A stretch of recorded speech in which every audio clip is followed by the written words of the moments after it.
Teman sekalian, selamat pagi. Kita bertemu dengan lilin pengharapan. Selalu ada pengharapan bersama dengan Tuhan. Mari kita bersatu di dalam doa. Tuhan Bapa Surgawi, terima kasih kami boleh kembali bersekutu dalam doa pada pagi hari ini. Kami bersyukur buat hari yang baru dan anugerah baru dan penyertaan Tuhan yang tidak pernah meninggalkan kami. Kami ingin kembali membaca dan merenungkan firman-Mu. Tuhan menolong kami sehingga kami baca, kami dengar, menguatkan iman kami. Hanya dalam nama Tuhan Yesus kami berdoa. Amin. Kitab 2 Raja-Raja pasal 20 ayat 1 sampai 7. Pada hari-hari itu Hizkia jatuh sakit dan hampir mati.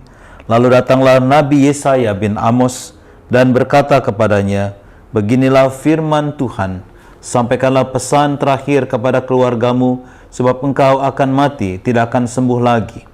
Lalu Hizkia memalingkan mukanya ke arah dinding dan ia berdoa kepada Tuhan. Tuhan, ingatlah kiranya bahwa aku telah hidup di hadapan-Mu dengan setia dan dengan tulus hati, dan bahwa aku telah melakukan apa yang baik di mata-Mu.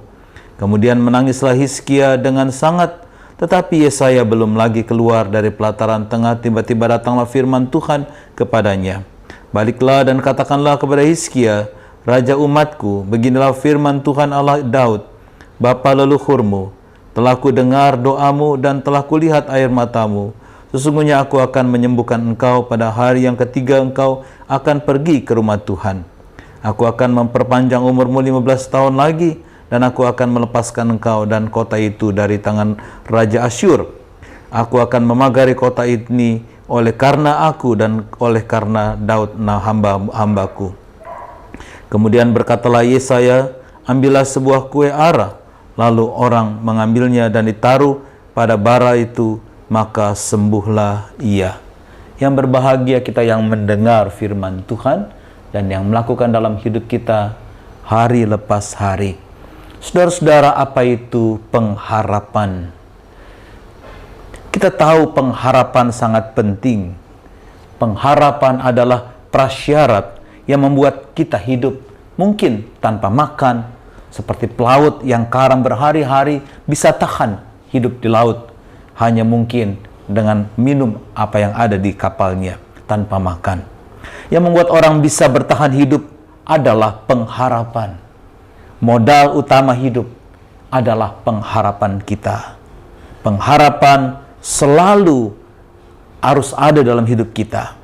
Selama kita hidup, dan hidup kita selama kita berpengharapan, pasti kita akan mengalami kehidupan yang baik. Itu sebabnya dia mengatakan yang membinasakan kita bukan penyakit, tetapi keputusasaan, hidup tanpa pengharapan. Jadi pengharapan adalah modal yang penting buat kita. Kita belajar dari Raja Hizkia. Bagaimana cerita tentang Raja Hizkia dalam bacaan kita?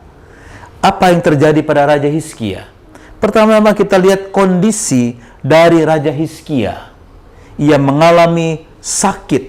Kalau kita memperhatikan 2 Raja-Raja pasal 20 ayat 1, Hizkia sakit dan akan mengalami kematian. Sakitnya tidak dapat sembuh dikatakan di sini. Yesaya menyampaikannya itu dari Tuhan kepada Hizkia. Sakitnya tidak akan sembuh dan akan mendatangkan kematian. Bagaimana perasaan dia ketika tahu sakitnya itu akan membuat dia mengalami kematian? Yesaya 38 hampir sama isinya, kisah tentang Raja Hizkia yang mengalami sakit dan Yesaya memberitakan sakitnya itu. Yesaya 38 ayat 1a mengatakan, "Sampailah pesan terakhir kepada keluargamu, sebab engkau akan mati, tidak akan sembuh lagi." Kondisi Yesaya itu sangat berat sekali. Seakan-akan dia mengalami kematian. Dia akan mengalami kematian. Dalam usia muda, dia harus dibongkar pondok kediamannya. Dalam usia 39 tahun. Dia berteriak minta tolong sampai pagi. Tulang-tulangnya bagaikan hancur. Siang malam seperti burung layang-layang menciap-ciap memohon pertolongan. Lalu dengan tegas dikatakan di sini, Yesaya 38, 14-15. Matanya habis menengadah ke atas, menangis dengan sangat, tidak dapat tidur karena pedihnya perasaannya. Dia sungguh-sungguh mengalami kesedihan yang sangat dalam. Apa yang dilakukan oleh Hizkia dalam bacaan kita di tengah-tengah kesedihannya? 2 Raja-Raja pasal 20 ayat 2 sampai 3, dia sadar dan dia berdoa kepada Tuhan. Jalan satu-satunya dia berdoa kepada Tuhan. Apa isi doanya? Apa yang dia sampaikan kepada Tuhan dalam doanya? Dan kenapa dia berdoa? Dia sadar dan dia berdoa kepada Tuhan. Kenapa dia berdoa kepada Tuhan? Dia berdoa kepada Tuhan untuk berharap hanya kepada Tuhan. Tuhanlah harapan satu-satunya yang bisa mendatangkan mujizat. Dia berharap belas kasihan dari Tuhan. Dia merendahkan hati di hadapan Tuhan. Itu yang dia bisa lakukan di hadapan Tuhan. Dan apa yang terjadi setelah dia berdoa kepada Tuhan? 2 Raja-Raja pasal 20 ayat yang kelima, baliklah dan katakanlah kepada Hizkia, Tuhan berkata kepada Yesaya, telah ku dengar doamu dan telah kulihat air matamu, sesungguhnya aku akan menyembuhkan engkau. Vonis yang berat, kematian, dan menjadi berkat. Setelah dia berseru kepada Allah, setelah dia merendahkan hati dan bersabar, setelah dia bersyukur dan dia sungguh-sungguh tidak marah kepada Tuhan, dan dia tidak pernah menyerah dalam situasi seperti itu, vonis yang berat menjadi berkat. Tuhan mendengar dan mengabulkan doa dari Hizkia. Pertanyaannya, mengapa Tuhan mendengar doa dan menyembuhkan Hizkia? Yang pertama, karena Hizkia memiliki pengalaman indah bersama Tuhan. Tuhan memahami kehidupan Hizkia. Dan juga karena kesungguhan hati Hizkia berdoa. Apa pengalaman Hizkia bersama dengan Tuhan? Kalau kita perhatikan dalam kisah-kisah kita, ada banyak pengalaman kehidupan yang dialami oleh Hizkia. 2 Raja-Raja 18 ayat 3, ia melakukan apa yang benar di mata Tuhan seperti Daud. 2 Raja-Raja pasal 20 ayat 3, ia hidup setia dan tulus di hadapan Tuhan. Dia memiliki hubungan yang dekat dengan Tuhan. Dan Yesaya pasal 38 ayat 3, dia melakukan apa yang baik di mata Tuhan. Itulah pengalamannya. Bagaimana Tuhan memahami kehidupan Hizkia? Kalau kita perhatikan bagaimana Tuhan tahu bagaimana pengalaman hidup dengan Hizkia. Doa Hizkia, dia tidak minta disembuhkan atau diberi tambahan umur 15 tahun maupun kemenangan dari Asyur. Hizkia hanya berdoa supaya Tuhan ingat apa yang telah dia lakukan dalam hidup ini. Bagaimana sikapnya takut akan Tuhan.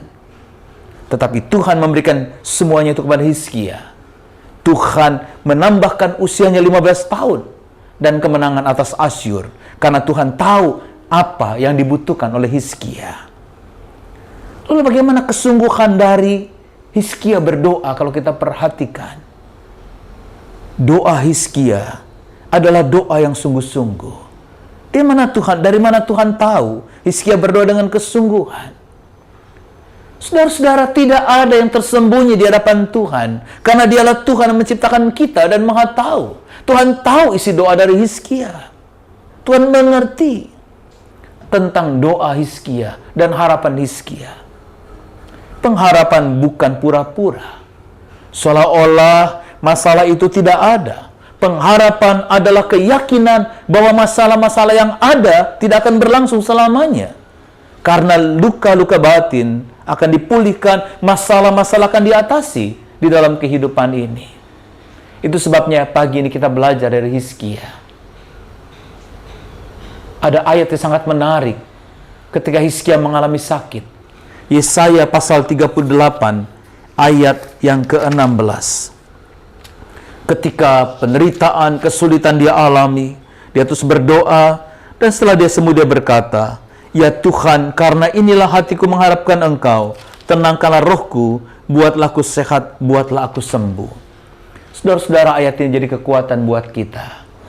Ketika kita mungkin sakit, baiklah kita berdoa, ya Tuhan, karena inilah Hatiku mengharapkan Engkau, tenangkanlah rohku, buatlah aku sehat, buatlah aku sembuh. Apapun sakit kita, mungkin sakit jasmani, sakit rohani, berdoalah kepada Tuhan. Tuhan, aku berharap kepadamu, tenangkanlah rohku, jadikan aku sehat dan sembuh. Kita berdoa. Tuhan, terima kasih Tuhan mengingatkan kami untuk kami terus bersandar kepada Tuhan, selalu memiliki hubungan yang dekat dengan Tuhan, memiliki doa-doa dan menjalani kehidupan yang baik di mata Tuhan. Tuhan, berkati kami semua dalam menjalani kehidupan kami hari demi hari. Berkati saudara-saudara kami yang sakit, biar ia juga boleh belajar dari Hizkia. Dia boleh selalu berharap kepada Tuhan, tenangkan rohnya, tenangkan hati, pikiran, dan juga keyakinan akan Tuhan, sehingga ia boleh mengalami kesehatan dan kesembuhan. Tuhan, tolong kami, bantu kami di tengah-tengah perjuangan kami. Hanya di dalam nama Tuhan Yesus kami berdoa. Amin.